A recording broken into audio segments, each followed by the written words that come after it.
You may not believe this, but sometimes life pushes a man so close to the edge that love, fear, and desperation all blend into one. This is the story of Darius Washington, a father who stood at crossroads where every choice felt like a sacrifice, at a moment where saving his daughter meant risking everything else he had, at a moment that would test his heart, his courage, and the limits of a father's love. Darius Washington had never asked life for much, just enough strength to get through each day and enough hope to raise his 6-year-old daughter, Maya, with a smile bigger than their struggles at BY Day. He was a quiet, hard-working janitor at BY Night. He was everything else: a cook, a nurse, a storyteller, a single father fighting battles he never spoke about. His wife walked out the moment things became too heavy, leaving Darius with nothing but unanswered questions and Maya. Maya, his whole world, bright ribbons in her hair, little drawings on the fridge, tiny giggles that made even the hardest days feel worth it. But now Maya was dying. Her doctor said she needed surgery. $200,000 he didn't have, couldn't dream of having. Insurance denied. Savings gone. Bills piling like mountains around his tiny apartment. Darius worked. Night shifts. Extra shifts. Sleeping in supply closets. Skipping meals so Maya never had to. And every night, as he dragged his tired feet through the silent corporate floors, he noticed one door always glowing with light. Victoria Sterling, the CEO, untouchable, fierce that a woman who didn't even know his name. Yet she stayed long after everyone left, typing away in her glass office while he emptied trash cans and whispered prayers into the darkness. One night, his phone buzzed. The hospital that a soft voice delivered a blow to his heart. Mr. Washington, Maya's surgery cannot wait anymore. His legs gave out on the cold stairwell. The weight he had carried alone finally crushed him. For the first time in years, Darius cried. Raw, helpless, shaking, he didn't hear footsteps approaching, didn't notice the shadow standing over him. Until a calm, sharp voice spoke. Darius, come with me. Now. He looked up. Victoria Sterling was staring right at him. Victoria Sterling's office was the kind of place where decisions worth millions were made with the flick of a pen. Tonight, though, the air felt heavier, quieter, almost as if the room itself knew something life-changing was about to happen. Darius stood in front of her desk, still wiping the last traces of his tears. He didn't know what frightened him more, being summoned by the CEO, or the fear that something worse was coming for Maya. Victoria didn't waste a second. Sit down, she said, her voice calm but unreadable. Darius obeyed, hands shaking. Victoria slid a folder across the desk, a familiar one, the hospital logo to Maya's name printed on the corner. Her medical file. Darius froze. His throat closed up. How do you have this? He whispered. Victoria leaned back in her chair, studying him, not with pity, but with intention. I make it my business to know everything that happens in my building, she replied, including why one of my best night workers is falling apart. Darius lowered his head, ashamed. I wasn't trying to cause trouble. I got some bad news. I know, Victoria said gently. Then her voice softened in a way he had never heard before. All of Maya's numbers are dropping. The doctors don't think she will make it through the month. The words pierced him like a blade. He didn't know whether to cry or to demand she stop. How do you know all this? He whispered again. Because I asked. A long silence spread between them. Then she delivered the sentence that would shatter his world. I want to pay for everything. Darius blinked. Once, twice. You what? Maya's surgery. Her recovery. Every medical bill. Every debt you have. Credit cards, rent, loans gone. He felt the world tilt, and she continued. I will also arrange for you and Maya to move into a safer apartment. A better school. Anything she needs. He stared at her like she was speaking another language. Why? His voice cracked. Why would you do this for me? For her. Victoria clasped her hands together. For the first time, he saw something break inside her eyes. Loneliness or pain, or maybe both. Because I want something only you can give me. Darius's heartbeat stumbled. What does that mean? Victoria inhaled slowly, as if preparing herself for battle. I want a child, Darius. The room collapsed into silence. A child? Darius repeated, barely able to breathe. Yes, she said. Not through adoption, not through a donor, not through a clinic. I want a biological child, and I want that child with you. His entire body went cold. This is insane, he said, standing abruptly. You want me to give me a baby, she finished, in exchange for saving Maya's life. Darius backed away as if burned. No, no, this is wrong. You can't just buy people. You can't buy— I'm not buying you, she cut in sharply. I'm asking you to make a choice. A choice only a desperate parent would understand. Her voice faltered, just for a second. You think I'm a monster, she whispered, but you don't know what I've lived through. She stood and walked to the large window, her silhouette framed by the city lights. I've been betrayed more times than I can count. Men who pretended to love me. Partners who walked away when things got hard. Her voice softened. I've lost 3 pregnancies. Doctors say I still have a chance, but only if it happens soon. Darius didn't know what to say. I don't want a husband, she continued. I don't want romance. I don't want a man in my home. What I want is a child I can love before it's too late. Then she turned to him, eyes sharp but wounded. And I chose you because you are a good man. Because you already know how to love. Because the world has given you nothing, yet you still show up. You still fight. She walked closer, stopping just inches away. And because this way, we both save someone we love. Darius felt sick, trapped, like the walls were closing in. My daughter's life shouldn't be a bargaining chip, he whispered. No, she agreed, but it is the only thing I knew you would never walk away from. Her honesty stunned him. Think about it, she said, returning to her desk. I'll wait for your answer. He walked out of the office in a daze. The hallway blurred as he stepped into the night air. His heart felt too heavy to carry. That night, Darius sat in the kitchen with his mother, an aging woman with tired eyes but a soul woven from wisdom. He told her everything, every word, every fear, every choice that lay before him. His mother listened quietly. When he finished, she rested her hand on his. Son, she said softly, sometimes God tests you by placing you at a crossroads with no easy road. But I know this, a tear slid down her cheek. No parent should bury their child. Darius broke down again. Mama, I don't know what the right thing is. She squeezed his hand. There is no right thing. There is only the thing you can live with and the thing you can't. He cried until he couldn't anymore. The next morning, with trembling fingers and a shattered soul, he picked up his phone. He dialed Victoria. The line rang once, twice. She answered. Darius? He closed his eyes. Yes, his voice was barely a breath. I agree. Silence. Then Victoria exhaled softly, almost with relief. Thank you, she whispered. You've saved us both. And just like that, the deal was sealed, and nothing in Darius Washington's life would ever be the same again. The first time Darius walked into Victoria Sterling's mansion, he felt like he had crossed into another universe. One where nothing was familiar, nothing belonged to him, and everything reminded him he didn't fit here. Marble floors, glass staircases, rooms so large they echoed, that a place built for royalty, and yet somehow colder than any night he had spent alone in his one-bedroom apartment, that a maid handed him papers, that a doctor waited with needles and machines, that a lawyer with sharp glasses reviewed contracts, so thick they looked like they could swallow a manhole. Health tests, legal boundaries, confidentiality clauses, everything clinical, precise, emotionless. And in the middle of all that marble and money, stood Victoria, a distant.com that collected as if none of this, none of the paperwork, none of the choices, none of the moral weight, touched her at all. They barely spoke the first few days. When the staff left, the house fell silent. Point two strangers living under the same roof, bound by a deal that didn't resemble love or even friendship like a teen night. He slept in the East Wing, far from her side of the mansion. She stayed in her office until dawn. Drowning herself in spreadsheets and strategies, Darius lay awake, listening to the emptiness between them, a space so large it hurt. But slowly, cracks began to appear. The change begins one morning. Victoria found Darius in the kitchen, barefoot, tired, humming softly while flipping pancakes. He froze when he noticed her.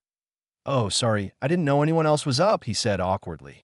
Victoria looked genuinely startled. No one cooks here, she murmured. Darius shrugged. Then I guess it was about time someone did. He made her a plate, sliding it across the counter. She stared at it like it was a foreign language. You didn't have to do this, she said. I know, he replied. But you look like someone who hasn't eaten in 2 days. For the first time, she smiled. Barely. But it was there, from that morning on. Something shifted. Night by night, wall by wall at first, it was small things. She started joining him in the kitchen when the house was quiet. He would cook. She would sit with her tea, pretending to read, but always watching him instead. Then came the late-night conversations. Not deep ones, not emotional ones, just human ones. How was your day? Do you miss working nights? How's Maya's progress? Little threads stitching their worlds together.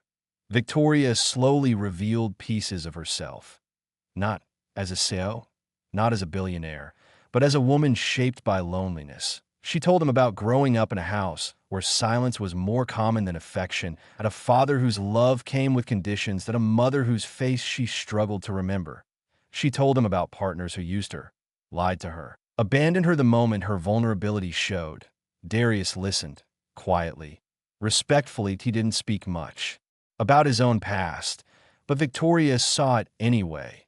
The weight behind his eyes, the exhaustion in his shoulders, the love he carried for Maya like breath in his lungs. And one night, after he finished washing dishes, she asked softly, "What made your wife leave?" Darius paused, hands still in the sink. She didn't want a life that required struggle, he said. Maya got sick, and suddenly she didn't want to be a mother anymore. Victoria lowered her eyes. I'm sorry, she whispered. He nodded. Me too. The loneliness inside power. The more Darius observed Victoria, the more he saw the truth. She wasn't powerful. She was lonely. Her mansion wasn't a home.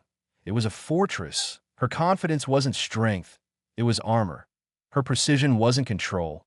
It was fear. Behind the CEO mask was a woman terrified of being unwanted, terrified of being left again, terrified that motherhood was slipping away from her like everything else she loved. Darius didn't say any of this aloud, but he softened toward her.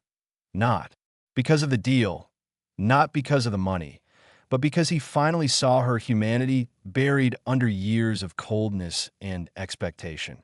Meanwhile, every morning, Darius received updates from the hospital. Maya was slowly recovering. The surgery had been successful, thanks to Victoria. The new doctors she hired were the best in the country. Her room was filled with flowers, toys, books, and nurses who treated her like a princess. Maya's voice grew stronger each day. Daddy, when are you coming to see me? Daddy, Miss Victoria sent me a teddy bear. Daddy, I'm not scared anymore. Every update strengthened something inside Darius, that a sense of gratitude, a sense of debt, a sense of inevitability. Because the more Maya healed, the more real the deal became. Two worlds began to stitch together one night. During a rainstorm that rattled the windows, Darius found Victoria sitting on the floor of her office. Papers scattered around, tears she tried to hide glistening in her eyes. He stepped inside quietly. Are you okay? He asked. She wiped her face quickly. I'm fine. I don't usually show this side. You don't have to hide with me, he said gently. Victoria looked up. You think I'm heartless, she whispered. Everyone does. No, Darius replied. I think you've spent so long surviving, you forgot what it feels like to be held. She didn't answer. She didn't need to. Darius sat beside her on the floor. They didn't touch. They didn't speak. But the silence between them was no longer empty. That it was warm. Healing. Alive. Two broken worlds slowly stitching themselves together. Something new begins. Days blended into weeks. They ate breakfast together, worked in separate corners of the house, returned to quiet dinners and soft conversations. There was no intimacy. Not yet. There didn't need to be. What grew between them wasn't physical. It was emotional, respectful, unexpected. Darius began seeing Victoria not as the woman who forced him into a deal, but as the woman trying to build a family from the ruins of her own heart.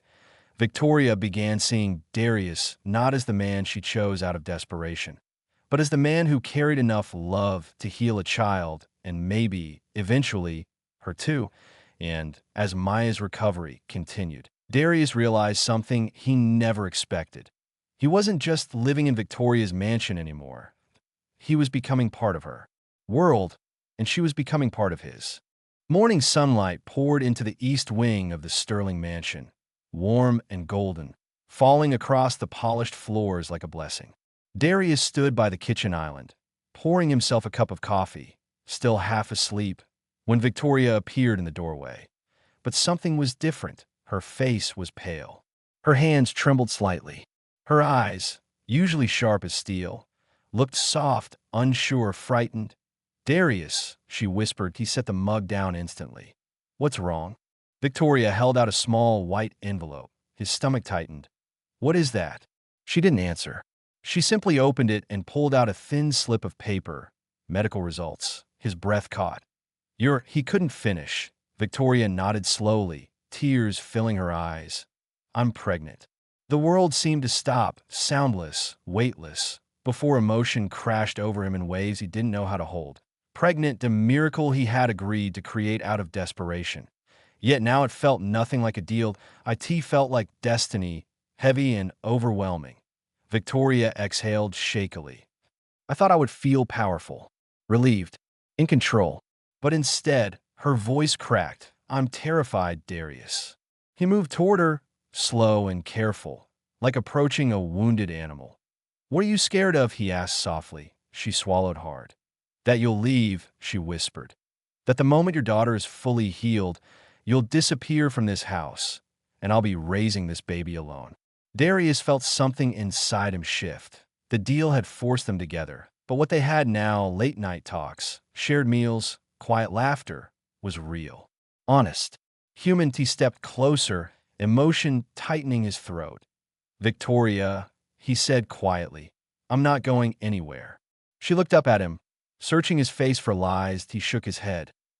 "I gave you my word," he continued.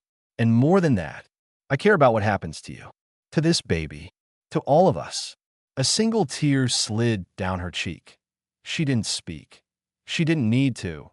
Her hand drifted to her stomach, hesitant, trembling, as if she was afraid the moment might vanish for the first time in a very long time. Victoria Sterling wasn't alone, and neither was he. Maya's miracle. A week later, the hospital called. When Darius arrived, Maya's doctors greeted him with smiles, relief, pride, astonishment. "It's a miracle," one of them said. The surgery was a complete success. Maya sat propped up in bed with her tiny curls messy and her smile brighter than anything Darius had ever seen. When she saw him, she opened her arms wide. "Daddy." He held her tight, breathing her in. The scent of warm cotton, strawberry shampoo, life. Life he had almost lost, he whispered into her hair. "You're okay, baby girl. You're okay." Maya giggled. "I told you I wasn't going anywhere." Darius cried quietly, holding the little girl who had been his world long before a mansion or a deal or a billionaire named Victoria ever entered his life. And as he turned, he noticed Victoria standing in the doorway, silent, watching, her eyes glassy with emotion. She placed a hand on her own stomach, subconsciously. Two children, two lives, two fragile souls now bound to both of them. When their eyes met, something passed between them, something that wasn't part of the deal at all. Hope. A storm begins, but miracles rarely come without storms.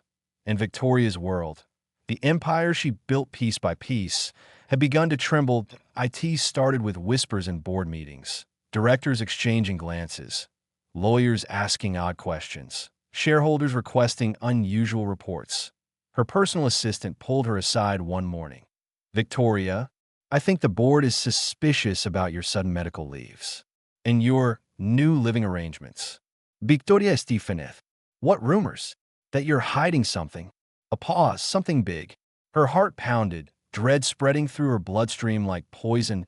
If the board discovered the truth, that she had struck a private, personal deal with an employee, that she was carrying his child, that she had paid for his daughter's surgery, she wouldn't survive the scandal. Not as a CEO, not as a Sterling, not in the public eye. Business rivals, especially the ones she defeated over the years, would devour her. They had always waited for a crack in her armor. This wasn't a crack. It wasn't open. wound the fear she tried to hide that night. The mansion was eerily silent. Darius found Victoria sitting on the stairs, her hair undone, her hands covering her face. He had never seen her like that. Not broken, not fragile, not defeated. He approached slowly. Victoria? She didn't look up. Everything is falling apart, she whispered. The board knows something is off. They're digging into financial reports, healthcare files, even my private accounts. Darius felt cold. What happens if they find out? He asked. She finally lifted her face. Her eyes were red. Her voice shook. If they expose us, I'll lose everything. Darius sat beside her, closer than he had ever been. Victoria, look at me. She hesitated. Look at me, he repeated.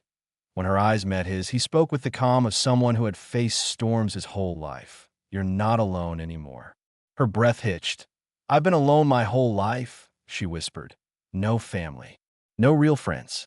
No partner. Just ambition. Just survival. Darius took her hand gently. You don't have to survive alone, he murmured. Not now. Not anymore. Something inside her broke. Completely.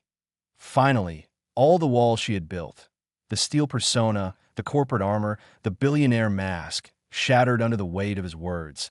She leaned into him. Not cautiously, not politely, but in pure, desperate surrender, as if she had been waiting her entire life for someone to tell her she didn't have to fight alone. Her head rested against his chest, her hands gripped his shirt. Her tears soaked through the fabric, and Darius held her firmly, quietly, as if she wasn't Victoria Sterling, the unstoppable force, but a woman who had finally run out of strength. He stroked her hair. It's okay, he whispered. She broke softly. You don't understand, she sobbed. If the board finds out the truth, they'll destroy me. And if they destroy me, they could destroy everything I did for Maya. Darius tilted her chin up gently. I will protect you, he said, the same way you protected my daughter. Victoria searched his face, eyes trembling. Why? She whispered. Why would you fight for me? Darius didn't hesitate, because somewhere along the way, he exhaled slowly. I stopped seeing this as a deal. Her lips parted in shock, that he continued softly. You're carrying my child. Maya loves you. And whether you want to admit it or not, we're a family now. Victoria closed her eyes, as if absorbing a truth she had never allowed herself to imagine. Family, something she had never known, something she had never believed she deserved. She leaned into him again. Not as a CEO, not as a billionaire, not as a woman holding power, but as a woman learning what it felt like to be held. For the first time in her life, she let someone in, someone safe, someone steady, someone who wouldn't leave her when things got dark. Darius wrapped his arms around her, grounding her. Fear sheltering her trembling heart. Outside, the storm raged. Rumors growing, enemies circling, danger tightening its grip. But inside that mansion, on those steps, in his arms, Victoria found something she never thought possible. Strength, solace, belonging to a miracle in the middle of chaos. For the first time in months, the Sterling mansion felt warm. Not because of the expensive lighting or the polished floors, but because life was quietly blooming inside it, that Victoria's pregnancy had stabilized. Doctors smiled when they spoke to her now. Her hand rested protectively on her stomach every time she walked. And Maya, little sunshine Maya, was laughing again. Her cheeks had color. Her voice had music. Her drawings had returned to the refrigerator like tiny miracles taped to cold metal. Darius watched the two of them sometimes, Victoria reading softly to Maya as she recovered in her hospital bed, and his heart felt something unfamiliar. Hope. Maybe, just maybe, the worst was behind them. The room no one enters one quiet evening, after Maya fell asleep and the household staff retired, Victoria approached Darius in the hallway. Come with me, she said softly. Her tone was different, delicate, almost afraid. She led him to a door at the far end of the west wing, to a door he had never seen open. She hesitated with her hand on the knob. This room belonged to my mother, she whispered. When she pushed it open, a soft breath of air carried the scent of old lavender and dust. The room was simple. Nothing like the grandeur of the mansion, a wooden dresser, a rocking chair, a faded quilt. Photographs of a young Victoria with a woman who looked gentle, tired, loving. I kept it exactly the way she left it, Victoria said. Her voice trembled. Darius stepped inside slowly, respectfully. She died when I was 15, she continued. After that, my father made sure I understood that love was weakness. Too messy, too risky. So I buried this room. And myself. She sank onto the edge of the bed. This is the only place where I remember feeling safe. Darius sat beside her. Why show me this? He asked quietly. Victoria breathed out, eyes glassy. Because you're the only person I trust. He froze. Her words weren't soft. They were raw, unarmored, the confession she had probably never spoken to anyone, not even herself. When Maya hugs me, Victoria said, voice breaking, I feel something I thought I could never feel again. And when you look at me, I don't feel judged. I don't feel used. I don't feel alone. She turned toward him. I don't know what this is between us, she whispered, but it feels real, and it scares me. Darius gently took her hand. It scares me too, he admitted. But real things usually do. For a moment, they simply sat there, two people who had come from pain, who had stitched each other back together without meaning to, an unspoken family forming in the spaces between brokenness and healing. But peace never lasts. The next morning, the storm arrived. Not thunder, not rain, but something far more dangerous. That Victoria's assistant rushed into the mansion, panic in her voice. Victoria, there are leaks inside the company. Someone is digging into your personal finances, into the maternity reports, into Maya's medical documents. Someone is trying to expose everything. Darius felt the air leave his chest. Everything, the deal, the baby, the payments, that Maya's surgery, their entire fragile world. Victoria's hands went to her stomach instinctively. Oh, Darius demanded. Her assistant lowered her voice. Your rivals, the board, maybe both. They want a scandal big enough to remove you permanently. Victoria's face drained of color. If she fell, they all fell. Up Maya's treatment. The unborn baby, to Darius's job. Their future, their fragile, growing family. The peace they had built wasn't just fragile, it was under attack. Victoria looked at Darius, fear finally unmasked. What do we do? She whispered. Darius stepped closer, his voice steady even as his heart raced. We fight, he said softly. Together. Because the storm wasn't coming to IT had already begun. In the end, life didn't give them what they wanted. IT gave them what they needed. That a broken billionaire searching for a reason to feel again, a struggling father fighting the world for his little girl, that a child who only wanted a chance to live. Point three souls, strangers yesterday, now tied together by a choice that changed everything. But every blessing attracts a shadow, and the world isn't kind to people who love quietly, or to families built in unexpected ways. Their journey isn't over. Their battles aren't finished. But for the first time, they're not walking alone, because sometimes the family you're meant to have is the one life forces into your arms.